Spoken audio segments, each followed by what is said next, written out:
This is the Power Break Podcast number 113, titled, The Heart of Work is a Matter of the Heart. Hi, I'm Bob Brubaker along with JT, the man that's also known as John Trevino, as we hope you'll stay tuned as we seek to give you a little power in this break to help you succeed in the race of life. As he said, folks, this is the Power Break Podcast with a focus on the spiritual, the mental, and the physical aspects, all to help you succeed in the race of life. For show notes from today's podcast, go to bobbrubaker.com and follow the link for the Power Break Podcast. Bob, what's going on, man?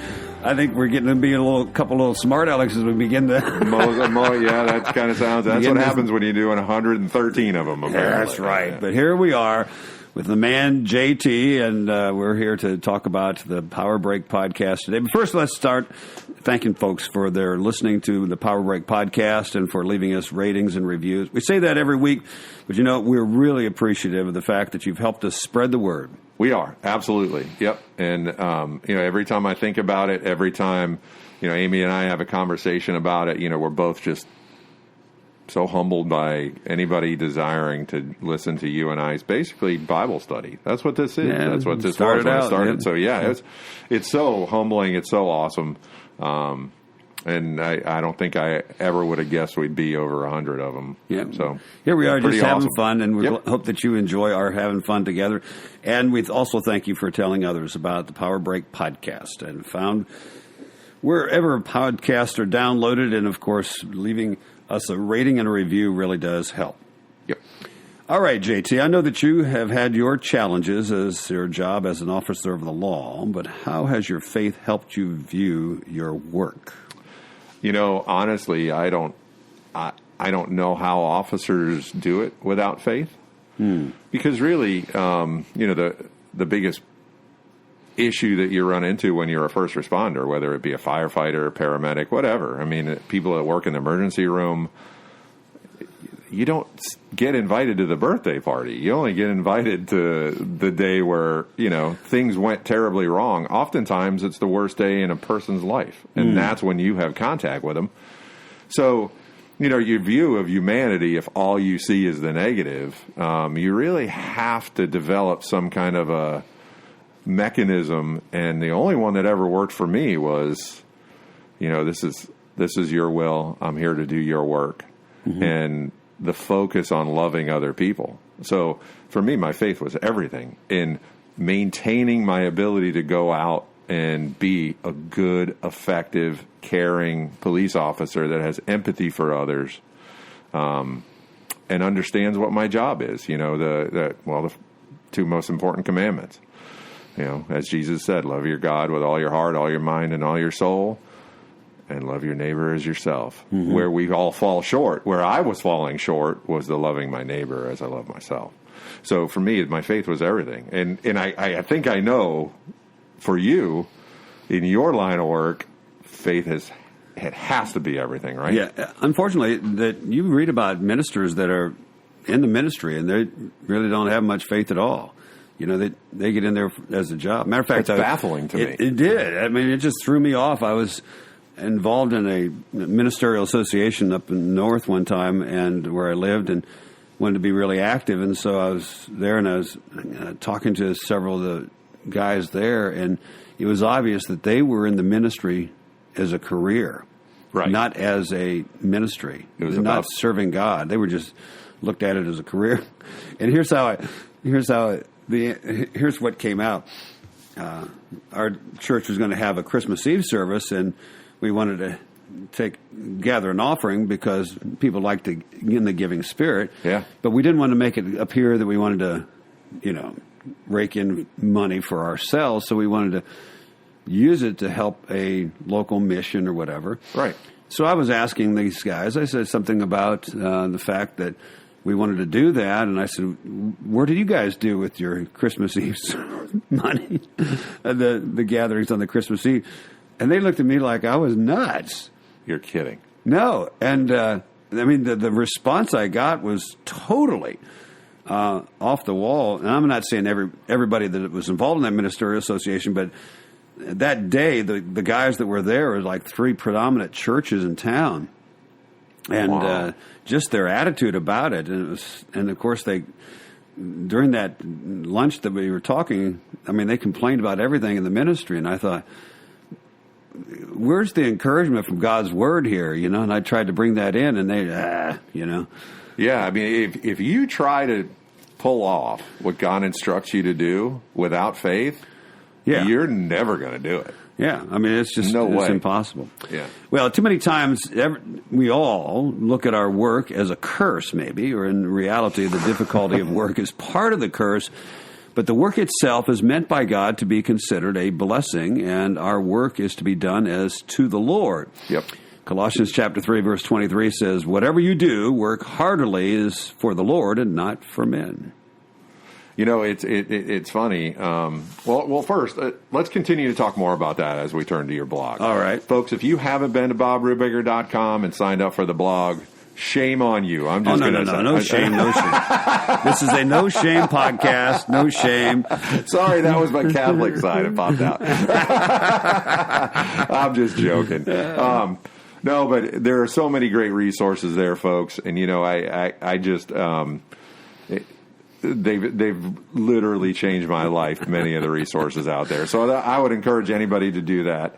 But this week, of course, you're talking about the heart, and you're talking about work and why it's so important. So let's continue to talk about that. It's and what I was going to say before we transitioned was,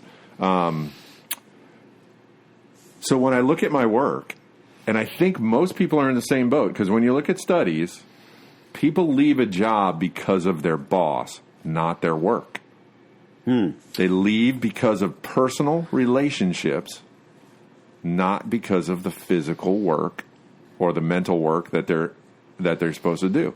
And I look back at in my career, being a police officer has never been something I felt was a chore. That's the honest truth.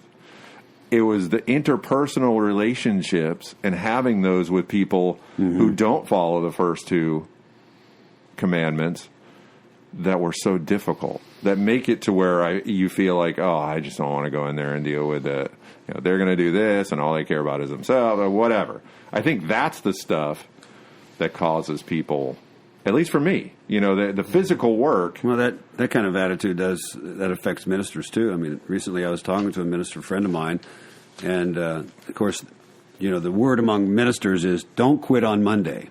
Well, that's super because smart. everybody wants to quit on Monday because of the everybody thinks they're your boss, and then so they let you know about it. Yeah. And a friend of mine had a fellow tell another person in the church, either that guy goes, the pastor, or I go. Wow. Yeah. So one of those numbers, and it does happen. But let's talk about this. The heart of the matter, or the heart of work, is a matter of the heart. So recently we had a day called Labor Day here in the United States, where we take a break from our labors to be thankful, or at least we should, for the opportunities that God has given us to work and for God's provision as we spend time with friends and family. So it's good around this time of the year to think about some thoughts about work versus idleness. And, of course, the whole crux of the matter is the matter of the heart. But first, remember that work in itself was given to man before Adam sinned, so it was not part of the curse. Now, interesting. After the man sinned, the curse was the pain or stress and strain that would be part of his work. So that could be part. The strain or the stress of it could be part of the people with whom you work. For sure. Okay? Yep. Including the boss or whomever. But in Genesis 2, in verse 15, it says, the Lord God put man in the garden of Eden to work it and keep it. That's before the fall. After the fall, after Adam sinned against God, he said to Adam, because you have listened to the voice of your wife and have eaten of the tree which I commanded you, you shall not eat of it, and cursed is the ground because of you. In pain you shall eat of it all the days of your life. Thorns and thistles it shall bring forth for you, and you shall eat the plants thereof. But by the sweat of your face you shall eat bread, and you shall return to the ground, for out of it you were taken, for you are dust, and to dust you shall return. Now, secondly, though, let's remember that God does not like us to be idle. No. It says in the book of Proverbs, slothfulness cast into a deep sleep, and an idle person will suffer hunger. I think you were talking to a person just recently, as you mentioned, that he decided just to quit his job. Unreal, man. Yeah. It's crazy. Like, yeah. And my grandmother, another granny. Hey, here's Granny now. Expression she used to say all the time. She's like, idle hands, a devil's workshop. She used that's to true. say it all the time. That's true. That's the truth. And so, matter of fact, that's what it says in the book of Ezekiel. Kind of, it says, "Behold, this was the guilt of your sister Sodom, for she and the daughters had pride, excess food, and prosperous ease." Prosperous ease. Yeah. Okay. So, rest is good, but idleness gets us into trouble every time. Yep. So we forget that God gives us the blessing of work. We're meant to work. We're meant to have something to do and do it well. So we're to do it to the glory of God. He says in 1 Corinthians chapter 10, verse 31, whether you eat or drink or whatever you do all to the glory of God. And Colossians 3:23 is mentioned, whatever you do, work heartily is to the Lord and not for men. So sometimes we look at our work and it's a pain. Maybe it's the real matter of the heart. It says, "And the good person out of the good treasures of his heart produces good, and the evil person out of evil treasures produces evil. For out of the abundance of the heart, the mouth speaks." Uh-oh. Yeah. The person goes home from work, complaining about the people with whom he works. Maybe it's a matter of the heart we need to deal with before we can really talk about anything else. Yeah. It says that David, sought a clean heart from God.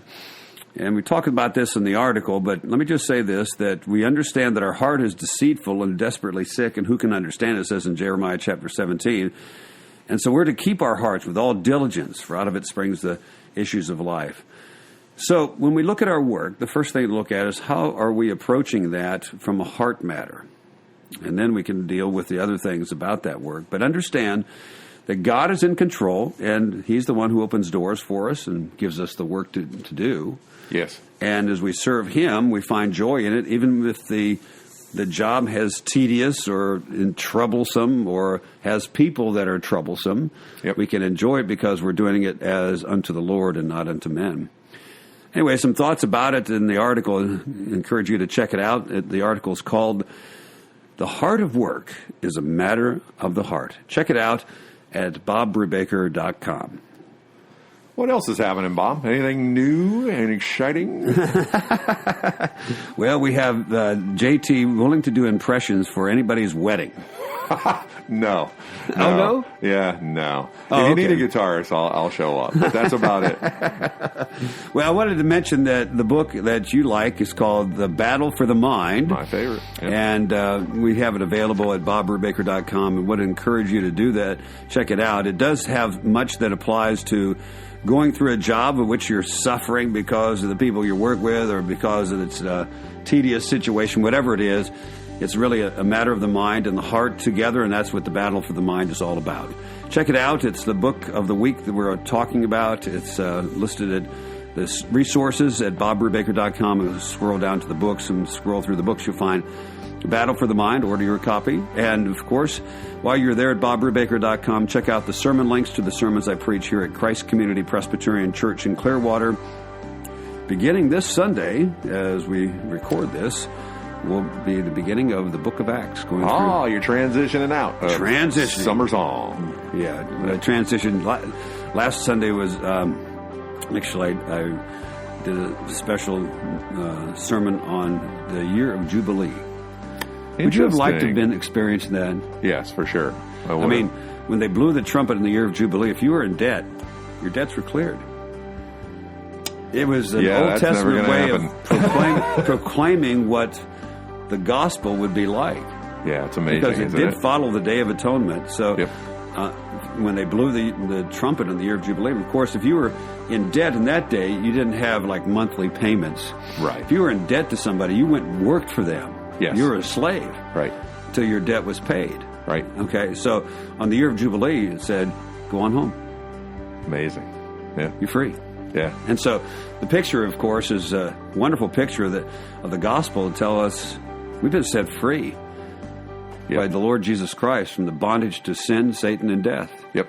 He set us free. Go on home. Come home to Jesus. Anyway. So awesome. Yeah. Sermon links at BobBrubaker.com. Check it all out. glad that you do. We appreciate it. All right, so here we go. But by the way, man, now all I want to do is listen to that sermon, so you know what I'm doing later on today. So it's time for What About This on the podcast. That's our time for questions and answers. If you have a question for me or Bob, go to jt@bobbrubaker.com and send it in by email, and we'll get to answering it on a future podcast. And JT is also known as John Tribino, but Also, JT, a.k.a. I'm still convinced it should be the other way around, but I love you anyway. So question number one, we're going to start off, as always, in the spiritual realm. Remind us again why work is not a curse, because I think a lot of us have to get reminded of that constantly. And what can we do when we feel like it is a curse? go back to why God gave work to man. He put him in the garden to work it. Okay, and that was in Genesis chapter 2 and verse 15. That was before the curse. Right. So God put him in this beautiful Garden of Eden and had the job to keep it. Now, obviously, if you're a keeper of the garden, you might move plants around and sometimes prune plants. Yep. We're not exactly sure how long he was there before the sin took place, but obviously it was a good place, and it was not a bad job, right? I mean, it's the most beautiful place. I'm telling you, man, when I mow the lawn, sometimes I think, man, I could do this for work.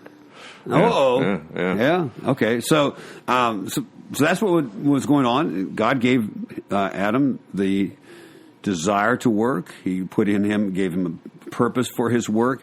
And that's when you have to understand that that's God's purpose for us, that we are designed to accomplish something. So when we don't, we're actually denying the fact that God made us with a purpose in mind. Yeah. So when we look at the curse of Adam, as we mentioned before from Genesis chapter 3, verses 17 through 19, this was after the sin had taken place. And so after sin had taken place, now the work was hard. He said, by the sweat of the brow that you would bring forth your food. Right. And there would be stress. Like if you're in an agrarian society, the thistles and the weeds and everything else was part of that curse. Right. So that's where it comes from. But nevertheless, wherever we are, we have to keep in mind that as a follower of Jesus Christ, Jesus says, you are the salt of the earth. But if salt has lost its taste, how shall its saltiness be restored? It's no longer good for anything but thrown out and trampled under people's feet. Wait a minute, you're the salt of the earth. So put in your situation there, in your police department, God's put you there for a purpose. Yeah. Okay, to be salt and light. He says you're the light of the world. So you're there to actually bring good flavor and bring out. Boy, do I ever bring flavor! And bring out the good flavor in the police department. And you're to be a light there. Even there's a bunch of darkness. Yeah. Okay, and dark situations, be it discouragement or whatever, and even the effects of evil around.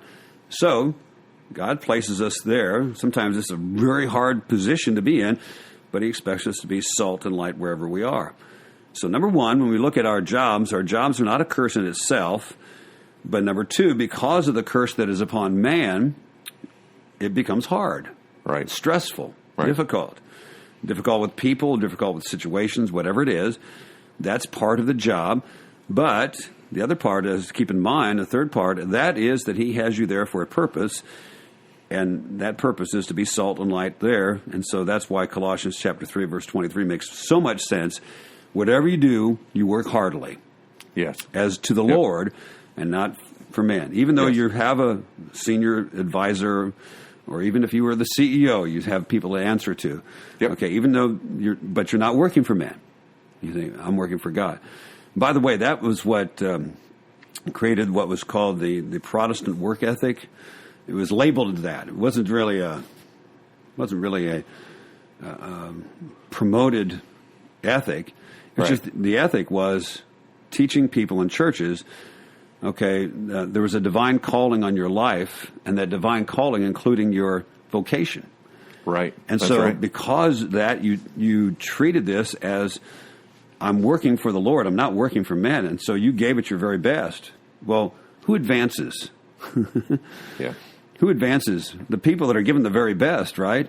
Not the people that are watching the clock and saying, how little can I do? And so when you look at that, that's kind of what the history tells us, that people that follow God seem to get promoted. And it wasn't a prosperity gospel. It was a fact that they looked at their job as serving God. Well, and I agree with you, but I will tell you, in our fallen country that really doesn't, in general, I wouldn't consider us a Christian society in general.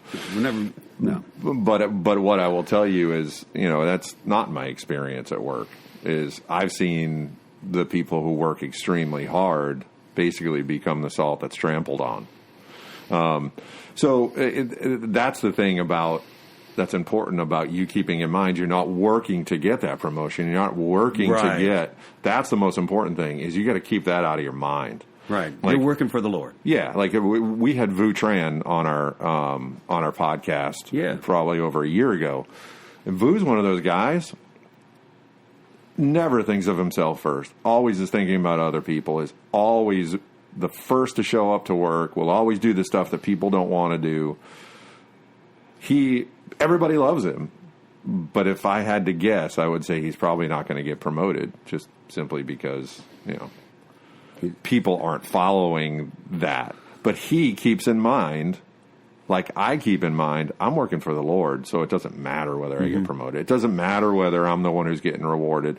Because in all honesty, where I work, the people who make themselves visible at crucial times are the ones that get promoted. You only have so much face time with the chief. These guys are, hey, chief, what do you need? I'm all on it, blah, blah, blah. And they could go take a nap after that as far as the chief knows. But it's the eye pleasers that often get promoted. So don't use that.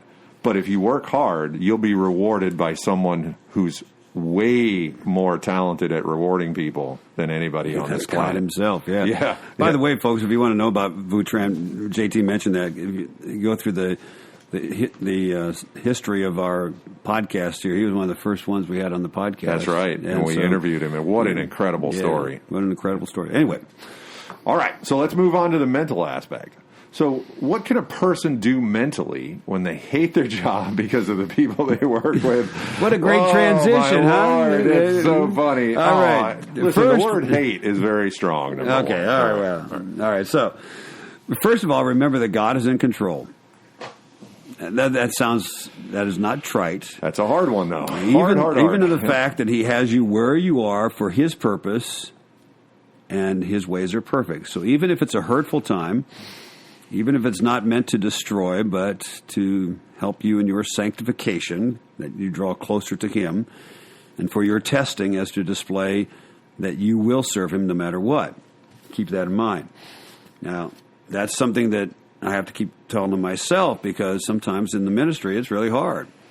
And as I mentioned, a friend of mine was suffering, and the first thing he thought was, I'll get out of the ministry. Okay? Yeah. So it's really hard. So that we have to remember that God is in control and he has us there for a purpose. Number 2, remember that you serve him and not your employer.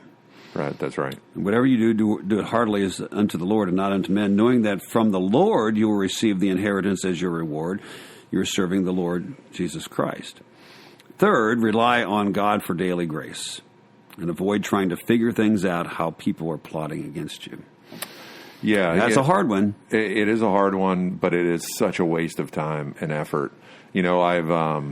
to try to figure out what they're doing. To try to figure that out. Yeah. It is such a waste of time and effort. And something... I often joke around. Actually, yesterday, we were having a conversation about something, the way the politics at the job work. And... I was voted off the island way before I even knew there was an island. and the simple truth is if I had gone through my career being paranoid about that, I wouldn't have been as effective for God or the citizens. Because really, it's funny. I'm not always very happy with the people I have to work directly for, or the chief or whatever. I'm always happy that I work for the citizens of Largo, and I'm in a position in public service to where I can look at it like that. Yeah. There's no stockholder I have to worry about who only cares about money. To me, it's about doing the right thing for that person in the moment, and every circumstance is different. And that's really as you're working for the Lord. That's working for the Lord. That's right. So I can work directly for him. Now, as far as the rewards, that's coming from man, and they've all decided that that's not my lot in life, and that's okay. Well, and not only that, but as pointed out, the reward that is yours is much greater of a reward. Exactly. Than this That's side. exactly right. But it's really hard for people to keep that in mind. So, first of all, remember that God is in control. Second, remember that you serve Him and not your employer. Third, rely on Him for daily grace and quit trying to figure things out. And number 4, and this is important, watch your tongue and your thoughts, because that can lead to bitterness. That is the one that I think gets all of us. Yeah. Stay off Facebook, folks. Don't just, everybody's got an watch opinion. your tongue and watch your thoughts and what you're saying. Yep. Anyway, 4 little things to help you mentally when you're dealing with a difficult situation at work.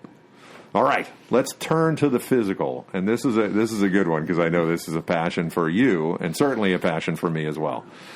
So when you're riding in a group of riders, also known as a peloton, which means an angry mass. That's what peloton means. Really? Yeah, it means that when you look up the French, it means something really funny, An like angry mass, group of angry hornets or something like that. It's really funny. So when you're riding in that peloton, what are some points of riding etiquette that should be observed? Because they all end up making it safer for everybody. So it's important. And most people don't have any clue what to do when they're in a situation in a peloton, even if you're riding with 2 to 3 guys, let alone 15 or 20. First of all, let me point out that I had the blessing of when I first started riding seriously, a guy came and asked me if I wanted to ride with a team.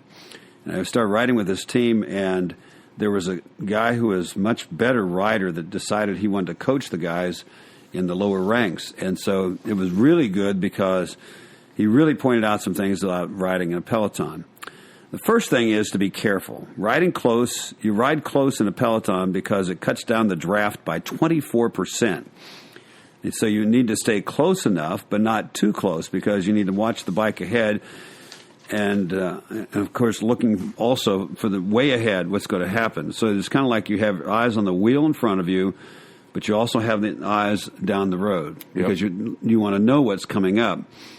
Because if you touch the tire in front of you, you will go down. 100%.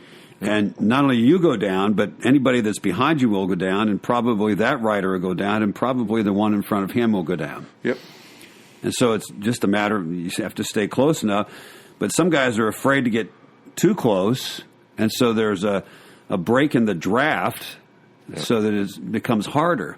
Yes. So, and it's interesting, the draft seems to go and kind of bring up the back, and so if you're in the middle of the pack, it's the easiest to ride. It is, yeah. But you have to watch out being foolish about it. Like yesterday, I was riding with a group of guys, and there was a guy there, we call him Yo-Yo. Oh, that's not a nickname you want. He always goes from the front of the pack, and he pulls up, gets the pace going, and then he drops to the back. He doesn't fulfill his place in the peloton. Anyway, he was riding about he was in the mid pack.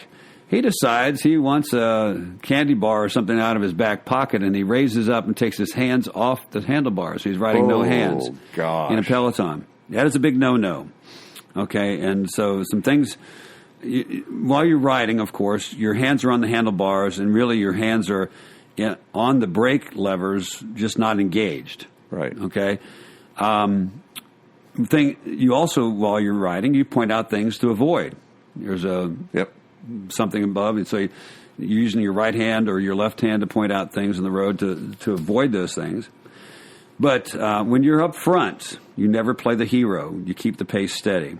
Yep. When a race does, you go to the front and you try to pick up the pace gradually, and so you help it get that way, and then you pull off when you can't do it anymore. So the whole point that I keep making to guys, and sometimes people joke about me being the the cop on the ride. That does not shock me. Because so many times people that are in the front do not keep the people in mind that are in the back. Yeah. Particularly, there's this thing I call jackrabbiting. When you stop at a light and you take off, if you're in the front and you take off, immediately get up to 20, 22 miles an hour. There are still people in the peloton, it depends how large it is, but there are some people that haven't even clipped in their shoes yet. They haven't even clipped in the pedals. And so now all of a sudden the peloton is going 22, 24. They're just starting out. Now they've got to do 26, 28 just to get up there. And by the time they're up there, they're not really ready to ride. That's right. So I always tell people, you're in the front, just take off easy and work it up gradually. Yep, that's it, man. That's all you have to do. Hang out about 14 till everybody's on. And then, anyway, those are a few things that keep in mind if you're riding in a peloton. If you write us at jt@bobbrubaker.com, we'll send you all the tips and more for riding in a peloton. And most people, as I mentioned, have no clue about it. They think whenever they're in the front, go as fast as they can, and then they act like knuckleheads when they're riding in the back. Anyway, just a few thoughts here, but it takes discipline, passion, man. like everything else. And as we say, discipline makes the difference in all aspects of life. Check out today's show notes at bobbrubaker.com. Click on the Power Break podcast. Today is show number 113. And submit your questions by email to jt@bobbrubaker.com and listen for my answer or Bob's answer on an upcoming Power Break podcast. One quick word for the Battle for the Mind. It's the book that we're offering from my collection. And if you check out bobbrubaker.com, go to the resources and scroll down to the books and go through the books. You'll find the Battle for the Mind. It'll help you think and sort things out mentally, as well as has a spiritual indication as well. So check it out, bobbrubaker.com. Click on the books as you'll find the Battle for the Mind.